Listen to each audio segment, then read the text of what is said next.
Hello, Internet. I'm Hugo. And I'm Jake. And this is Unpopular Culture, the only show that thinks the circle of life is a load of crap. Fuck you, Mufasa? Was that the name of him? I forget the names of the people from Lion King. There's Mufasa, there's Simba, and there's Elton John. Elton John. Elton John is my favorite character from the Lion King. Same for sure. Anyway, today we're going to be talking about quite a few things, several of them Batman related, so let's try and get through them. Firstly, in Lion King news, Donald Glover has been cast as Simba in the live-action Lion King remake, so we'll talk about that a little bit. The Batman, we talked about this. This is sort of an update to a story we did last week, actually, where we said that Matt Reeves dropped out after a week of negotiations for directing the Batman, but apparently he is back in and has signed the contract, so he is back in. So we'll talk about that, some of his previous work, and whether or not we think this is a good thing for Warner Brothers. New Arkham game may have leaked in relation to Batman, so we'll talk about that. It may or may not be reliable, but at the very least it'll be a jumping off point where we can talk about sort of what we expect out of another Arkham game and what we might like to see.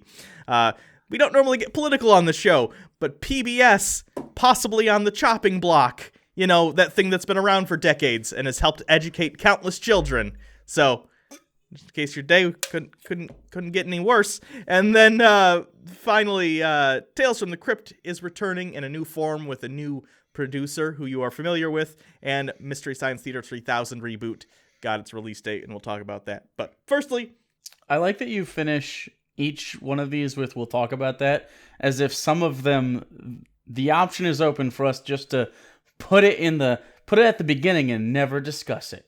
We might have done that before. I'm doing it because someday we'll forget a topic and we'll be covered.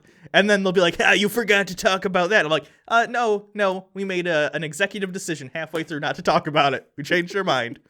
So, Simba. Donald Glover, who you will know from Community. The Martian. He's a rapper. His music career is his name Childish Gambino? Yeah, he's pretty good too. Yeah, I'm not familiar. Yeah, he's been in some stuff. He's going to be Simba in the Lion King live-action remake. I use live-action loosely because whereas in the Jungle Book... Yeah, no. Right, like the Jungle Book where they did the CG animals and stuff, but at least in that there were human characters, so you could call it live-action. Lion King...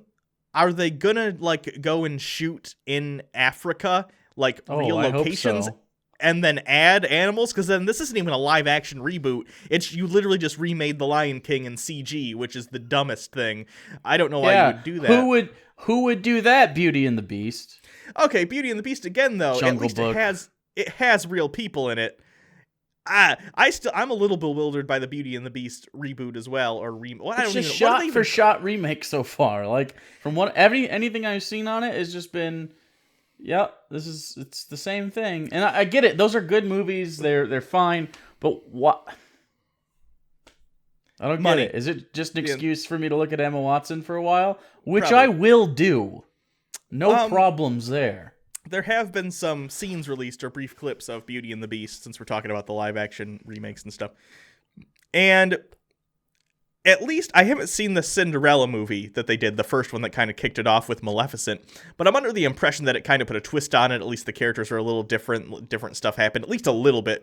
But everything I've seen from Beauty and the Beast, it does look like a shot-for-shot, not exactly. I don't mean like it's the exact same framing. It's not like the Psycho remake. I mean it hits the beats. It hits the same exact beats. For instance, they showed the scene, if you remember in Beauty and the Beast, opens with, besides the intro with the telling the story of the rose and da-da-da, opens on Belle in her village, and there's that opening song. Look, there she goes, that girl, she's, you get it. And they're going through the town.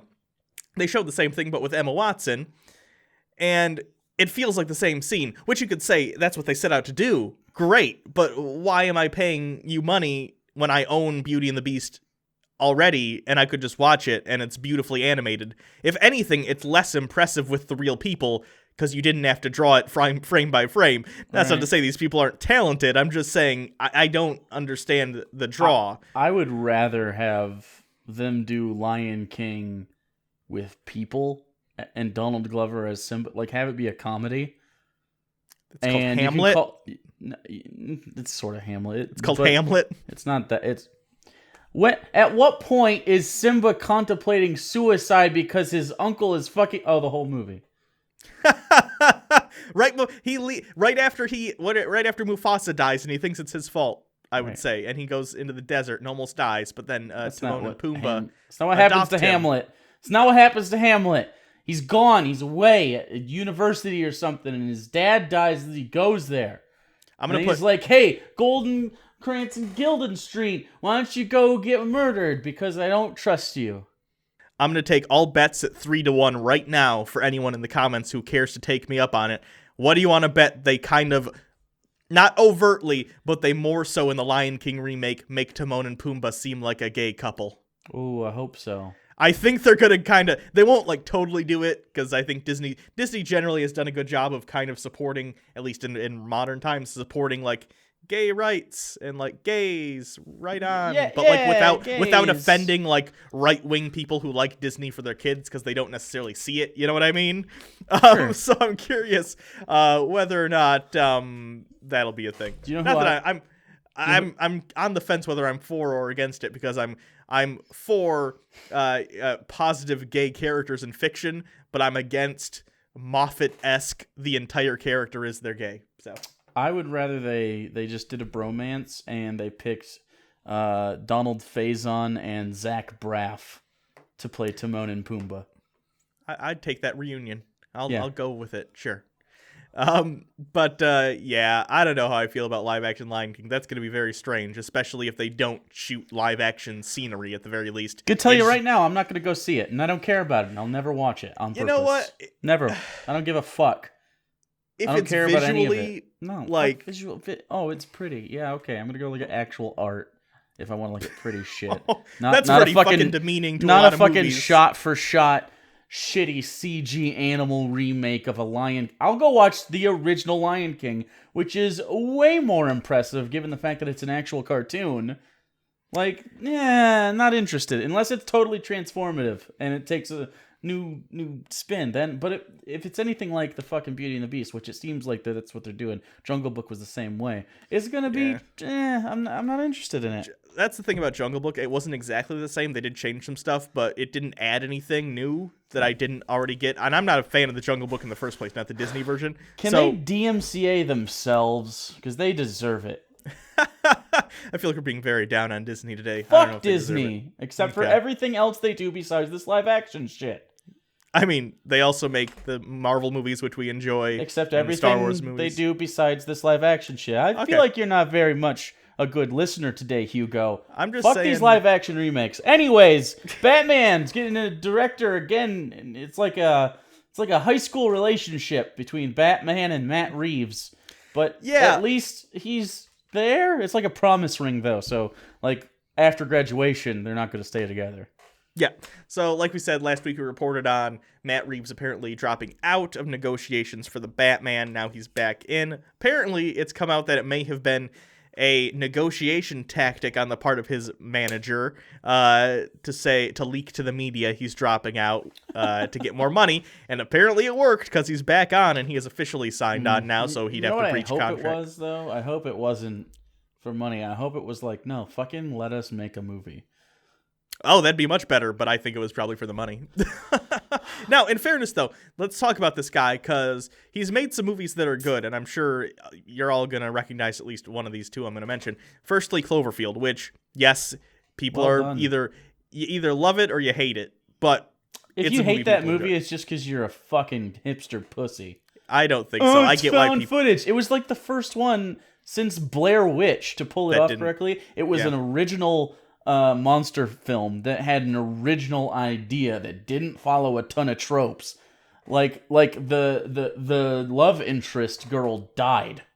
Like, I don't. You know what I mean? Like, well, it didn't. It bucked against some of the tropes and shit. Like, everyone dies. It doesn't have an ending that you would prefer. T.J. Miller, your favorite character in the whole thing, who is the cameraman, dies.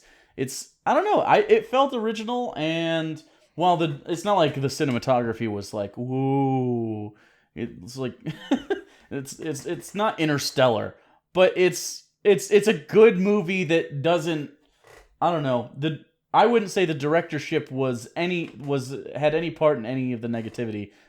that it should have gotten, other than the motion sickness. But that's just like a genre thing, not the film specifically. I don't know when you saw Cloverfield, but I didn't see Cloverfield for the first time until right before 10 and Cloverfield Lane came out. So I was very detached from its release. And that's like seeing The Matrix for the first time now. Yeah, you look at it and you're like, I think yeah, I could very much tell when it was made, so right. it didn't have as big of an impact on me. But I don't think it's a bad since movie. Then, I just don't you've rave seen about it. all these found footage movies that were made because of Cloverfield. Yeah. Like, what's that one with the kids with the superpowers?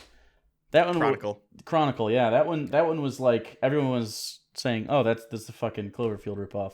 Now, 10 Cloverfield Lane, by the way, which is amazing, you should all see it, isn't found footage. So I like the idea that it's an anthology sort of thing. But anyway, second movie he's made more movies in between, but the second big one, Rise of the Planet of the Apes, or I forget Dawn. which the order. Dawn, the second one in the new Apes trilogy, which is far superior to the first one. Not that I dislike the first one, it's just I don't like James not the Franco first in that series, one. the first movie in the remakes. Yes.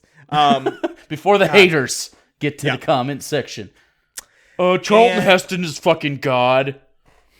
I preferred the Tim Burton version with Mark Wahlberg. Speaking of which, this will now be the second Batman movie directed by someone who also directed the Planet of the Apes movie.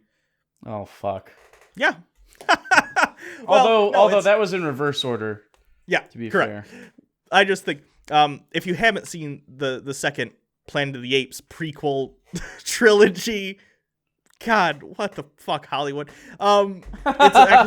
It's a very well-made movie. It's well-directed, and Andy Serkis is back reprising his role as Caesar, and he does an even better job, I would argue. A lot of it's without dialogue, because the apes, most of them can't vocalize at this point. Caesar's the only one who can really talk.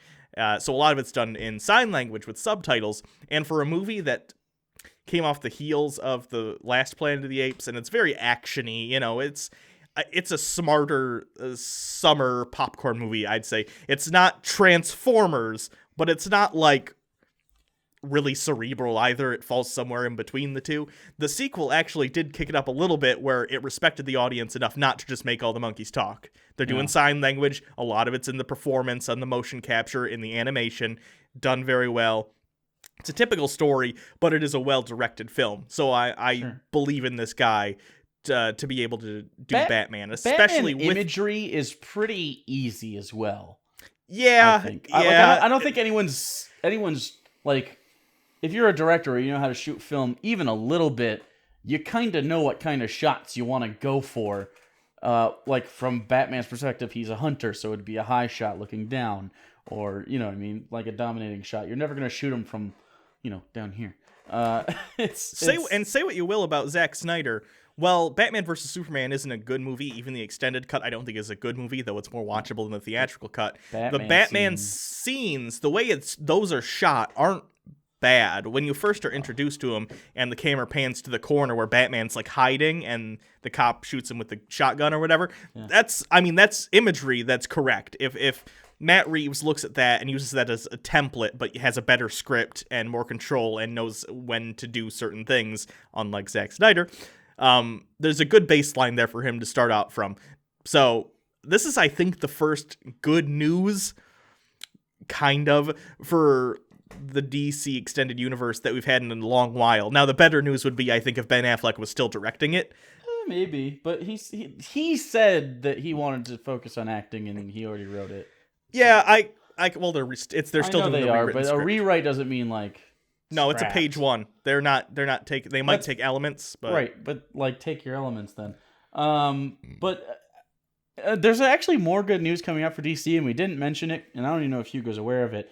But the director for Lego Batman, Chris McKay, has just been signed by Warner Brothers to do a live-action Nightwing, which could save the franchise. Consider that Lego Batman was amazing. It was really good. Okay, amazing's a little strong. It was a very, very good animated film for children. It had a lot of really funny jokes.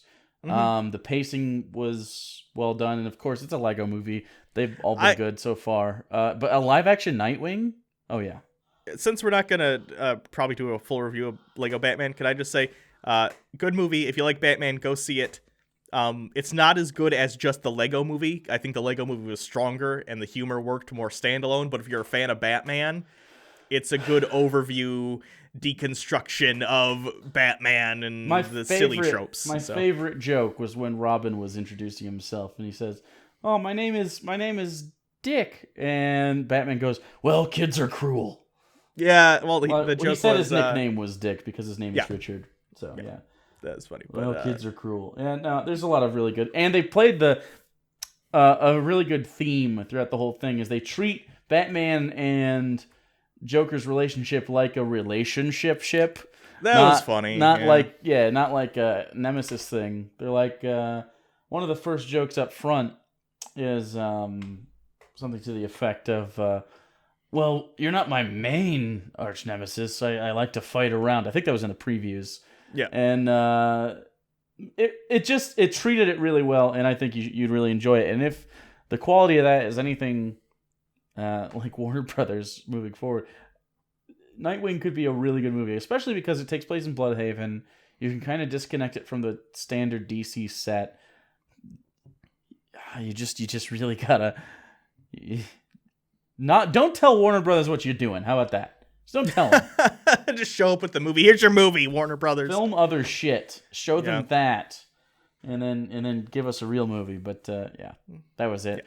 On to the Arkham leak. I have no idea about what this is. Yeah, I'm just gonna read this, and we'll talk about it a little bit. What happened was on Reddit. There's a subreddit, like there are for most things, about the Batman Arkham games, and this is a story. And bear in mind, this is from Reddit, which is, you can be anonymous. Take this with a huge grain of salt. But we will have either confirmation or not on March 8th, because they said there's supposed to be like a announcement on March 8th. So this is apparently a WB Montreal employee, at least they claim, who says they're probably going to get canned soon because there's lots of layoffs coming. So they're kind of mad, and they're like, fuck it, here's what's happening.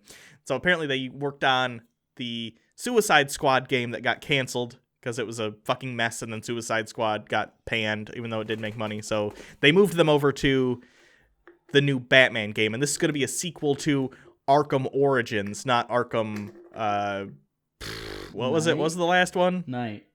Arkham Knight, yeah. So it kind of takes place in the middle, takes place 2 years after Arkham Origins. Robin is in it. He's been Robin for about 2 years. There's going to be more of that sort of, remember in Arkham Knight there was sort of that combo stuff with the multiple characters? Sure. Because Robin's also a main character, you switch between them throughout the game, and you can do more combo stuff. The game is either going to be called Batman Arkham Insurgency or Batman Arkham Revolution. Revolution's probably what they're going to go with. Yeah, I think that's better. Neither name is very good, but like I said, the game will feature Batman and Dick Grayson.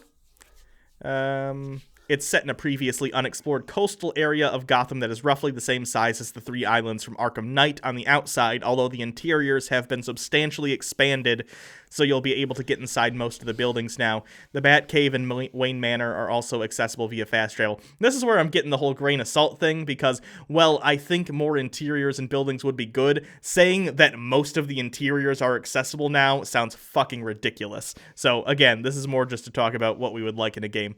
And I think the idea of another part of Gotham is good, because I'm kind of sick of the same areas, especially in Arkham Origins. They just reused parts of Arkham City for like half the map.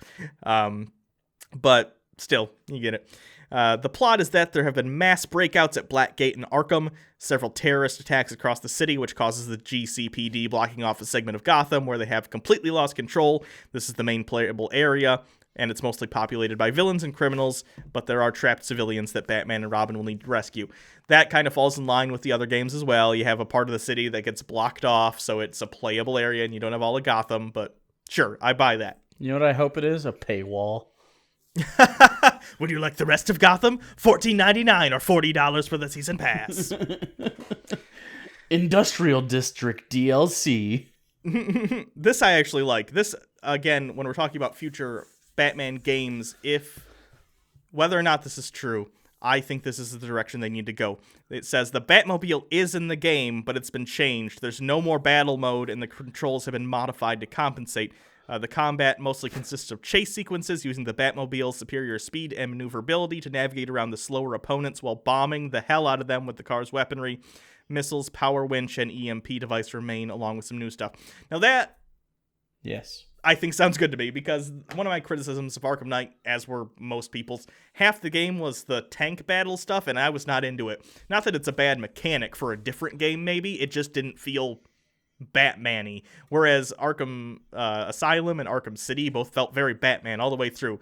Strafing around in this tank, shooting other things. That's a shooter. I don't want to play a shooter. That's not a Batman thing, no. Right. So I'm glad, if this is true, they're relegating the Batmobile to it's a car. You chase things. You know, if you want to have us do fights like that, just give us the Batwing, and then we'll do all sorts of crazy shit. And then you can just pop us out of the Batwing whenever, and you could do like 3 levels of that, and it'll be fun. It'll be a fun extra to kind of, I don't know, go against or chase anyone that can fly. Think of any character that can fly. Man-Bat. Any of the other ones you want. Firefly. Cross-universe Iron Man. Wouldn't work. But I don't know. I kind of wanted to get back to the roots of Batman, which wasn't... It's not always about the gadgets and the Batmobile, even, although the Batmobile was cool at first.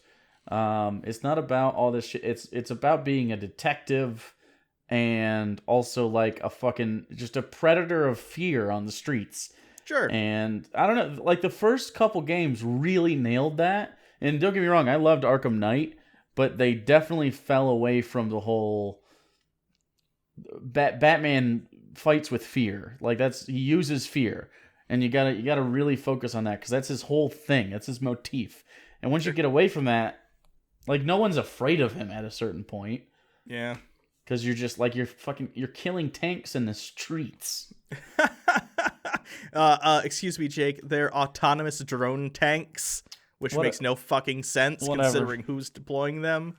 No. And he knows how Batman is about killing. Anyway, the main story is going to be an adaptation of the Court of Owls story from the New 52 Scott Snyder, which was good. That was really good, which involves Owlman, who would be the main villain. Sure. And I'm not going to spoil that for anyone who hasn't read that, but good villain. Batman dies. First 3 issues of New 52, he dies. No, he doesn't. Batman doesn't die. He dies. He doesn't. Spoilers. Okay, whatever. Other villains in the game include Maxie Zeus, Dollmaker, Killer Moth, Anarchy. Remember Anarchy from Arkham Origins? I think that was an original character. Two-Face, Blockbuster, Ventriloquist, Cornelius Stirk, Tweedledee and Tweedledum, Dusan Al Ghul, Mad Monk, Dala, Riddler, and the Joker. So they're going for more C-D list villains. I mean, it's obviously they got Riddler, Joker in there, but it seems like they're mostly doing the side ones, which I appreciate. I think the Arkham games are a good place to sort of stick these characters that may not get movie treatments. Like Tweedledee and Tweedledum probably aren't showing up in a movie anytime soon. Sure. Though I've been bewildered by every decision Warner Brothers has made for their movie universe, so who knows? This summer, the Batman versus his greatest threat of all time. Calendar Man. No, because I'd actually like to see Calendar Man in a movie. In a whole movie, he only attacks on holidays.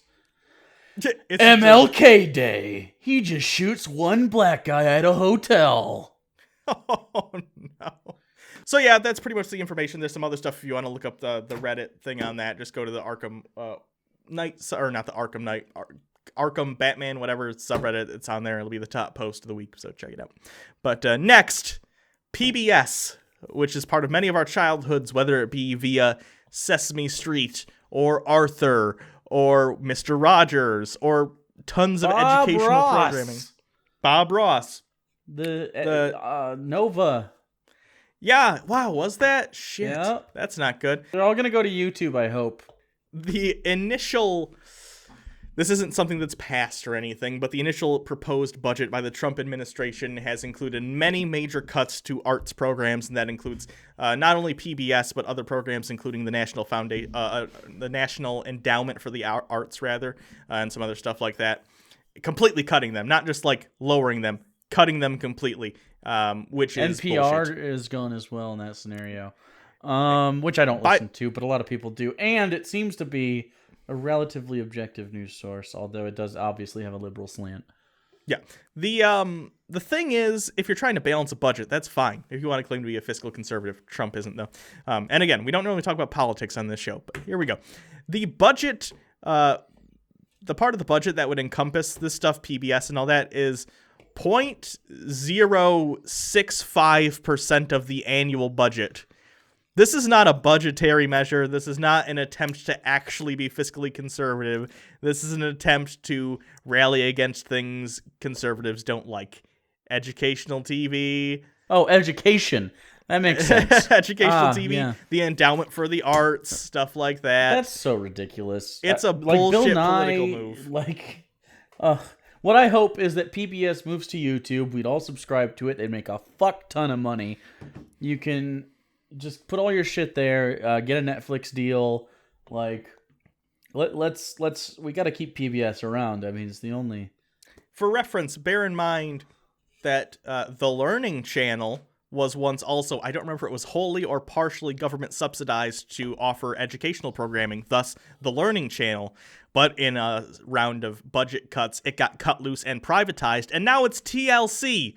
You know what TLC does now? Toddlers and Tiaras. And they had Honey Boo Boo, and that got canceled because the new boyfriend was a pedophile or something. So that's what happens when you turn something like PBS into a private organization. It's no longer You're gonna have pedophiles touching Honey Boo Boo? I'm just saying it's a slippery slope fallacy, Hugo. This entire administration is going into a really bad place. I think you think amazing. Haven't we been made great? I feel great.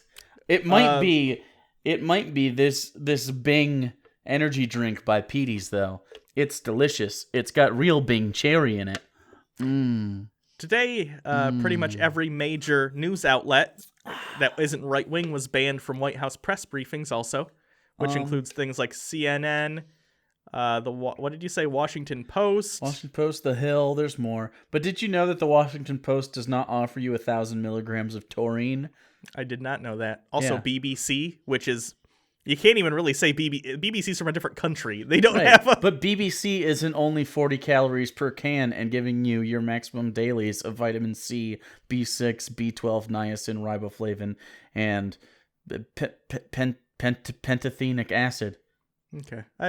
For the record, when people say, when was that corner turned? And when you were worried, today, I'm officially actually worried. I'm not worried, because now I feel great. Due to my caffeine and ginseng supplement. Ginseng. It's called ginseng. I'm trying to change the subject so I don't get sad, Hugo. Why do you want to make everyone sad? Why do you like tears? Why are you a Hitler apologist? Anyway, Tales from the Crypt. Hail so PewDiePie. Tales from the Crypt. Tales from the Crypt is coming back. Oh, God. I'm sorry. I have to interrupt. The tab fell in. I was playing with the tab, and the tab... I'm gonna... Today is shitty. This is riveting. Tales from the Crypt is returning with under the wise guiding hand of M. Night Shyamalan. No! And no! So he's going to be, I think, the executive producer. He'll probably write some stuff. He might direct some stuff. I don't know. But it is coming back. I forget what channel it's coming to. I can't imagine it would matter. Hugo, why? I don't know. But here, I saw Split, which is his most recent film. And it was actually not too bad. It wasn't like Sixth Sense good. It wasn't even Unbreakable good. But it was watchable. But... whatever. We'll see what happens. I'm not overly excited. I really enjoy anthology shows. I enjoy the original Tales from the Crypt. Just remake Twilight Zone. And, well, they've done that twice. They did it in the 80s and the early 2000s. I mean, just have Disney shot-for-shot remake Twilight Zone. That'd be fucking terrible. Terrible? Are you kidding me? But do it animated. Do animated Twilight Zone. Oh, yeah. Animated Twilight Zone. But in black and white still. Actually, no, do sepia, because fuck it. Like Nosferatu, that shit. I don't want any sound either. I want to read all the text in between shots. Yeah. With just like a fucking piano playing in the background. I can't believe they're pig people. So I guess Tales from the Crypt is also going to be, it's not just going to be the show itself, it's going to be a block on this channel every certain day of the week or whatever, and it's going to include, classic horror movies, other stuff, and it's all, not just the show itself, but the entire block of programming will be, hosted by the Crypt Keeper, which is interesting. I like the Crypt Keeper. It's a stupid, silly thing, but I like it, so, I don't know. Well, that's garbage, but the last thing on the list won't make me sad. I swear it. MST3K is coming back, which, the original's okay. It's not always funny. It's a fun idea, and they used to be the only ones that did it. But much like watching The Matrix for the first time in 2017, if you go back and watch those, they're not funny anymore, because everyone has done that since. I still think it's funny. I think I have an overall more positive MST3K image than you do. I'll watch those sometimes, or sometimes the riff tracks. I like those. I get it, though. There are plenty of people, like there's an entire genre of internet videos now that are that. Nostalgia critic, cinema snob, and yeah, a lot of it is funnier. We've done movie reviews that are funnier than they are. Now, don't get me wrong. They're doing a riff track. Oh, I wouldn't say that. I would. 100%. They do like this riff tracks thing, which, by the way, I think riff tracks is really where it went down, because they are really good. But this new one got Justin Roiland, right? Yeah, they got him and some other people. I think Patton Oswalt is involved in some capacity. Yeah. Though that was before what happened with his wife, so I don't know if anything changed after that. I don't know. Well, I'm sure he's still involved. He's depressed, but he's not doing anything. He's done comedy shows and stuff since. I can't imagine he'd not do MST3K and be happy for a little bit, hanging out with Rick and Morty. Well, I don't think it's I know Jack Black is also going to be involved in some. He's a guest star. They're doing some episodes with guest stars. I'm pretty sure Netflix bought it too, so it's all coming to Netflix, and that is on April 14th. Yeah, actually, funny people that can I don't need a robot gimmick. The robots are going to be there, right? But I don't need it. What I'm saying is, if you have Jack Black and you have, that's great. Let's get on in there and let's see some really actually shit movies. I want to see him do The Room. And I don't know, some other movies. They've riff tracked. I know they riff tracks to The Room. I don't think they did that on. They didn't do it on MST3K because it's not. It wasn't out yet. Do you think does riff tracks write their jokes? Oh, absolutely. Yes, they do. Okay. It's very clear that they write them, especially in the delivery. And I like those guys. I think they're funny, but it's very. And that's part of it. That's how they perform it. But you can tell that it's written. Even the riff tracks live, you can see them there with their scripts, and a couple times they fucked up and been like, I missed a line, yeah. Okay. But the audience likes it, so whatever. But still, they are good. But yeah, I don't know. That should be good. I'll probably watch it and see if it's actually good. At worst, it'll be fun for a little bit to see the different guests and stuff. Then I assume, are they going to be full movies? Oh yeah, have you the way you talk about it doesn't sound like you've ever sat through an episode of MST3K. No, they are full. No, I used to watch on Sci-Fi. I'm just asking if the remake is full movies. Oh yeah, it'll be full movies. It'll probably be old B movies that are the copyrights expired because they take a long time. But I guess since it's on Netflix, it makes sense. Yeah. By the way, Netflix just put out a new season of fucking the cooking show I like, and I can't remember the name of it all of a sudden. I think I know what you're talking about, actually. Chef's Table. Season 3. I love that show. Also, Chef's Table France. Yeah. Get after it. I love that show. And if you haven't seen the movie with Jon Favreau, Chef, check that out. That's a good one. That's a good movie. Yeah. He makes Cubanos. I love Cubanos. So anyway, I think that's it for this week. Let us know in the comments if there's anything else you want us to talk about next week. Does this sound weird if I move my mic up and down? Yeah, there was some Bethesda information, but we can get that another time. They're gonna be at E3. They're gonna three different things. They're gonna announce 3 games. None of them are probably gonna be Elder Scrolls 6. So I bet you $1 million one will be a Wolfenstein sequel. Why can't you just make me happy? I don't want you to be happy. It's working. Success. Good. Anyway, until next time, Hugo. Kill myself. Good news. And then that's the end of the episode. Good job, everyone. It's also got niacin.